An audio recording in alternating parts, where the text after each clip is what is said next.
لو لسه ما جبتش الرصة دي يا جدعان، جبت لك اسهل مهمات. بدل ما تبحث كتير عشان تعمل مهمات سهلة وتجيب الرصة دي، جبت لك اسهل مهمة تعملها، ومش هتتعمل مرة واحدة في الجيم، لا هتعملها اكتر من مرة واحدة، وهي مهمة جيوب عميقة. المهمة دي يا جدعان من اسهل المهمات في لعبة فري فاير، هتقدر تعملها بكل سهولة وبأسرع طريقة كمان. بس قبل ما ندخل في الشرح ما تنسوش اللايك والاشتراك وتفعيل زر الجرس، ويلا بينا نخش في الشرح العملي. كل اللي عليك هتخش جيم كلاش سكواد وتطلب من اصدقائك انهم يطلبوا حاجات من المتجر، وانت كل اللي عليك هتشتريهم ليهم وبس كده يا جدعان. زي ما انت شايف كده خدتها في اول مرة، ودي الجولة اللي بعدها برضو اثبت لكم ان هي بتاخدك او بتاخدها اكثر من مرة.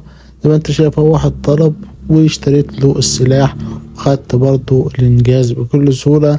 يعني هتقدر تعملها اكثر من مرة في الجيم الواحد، يعني مش مرة واحدة وبس عشان تخش وتلعب كتير، لا في الجيم الواحد تعمل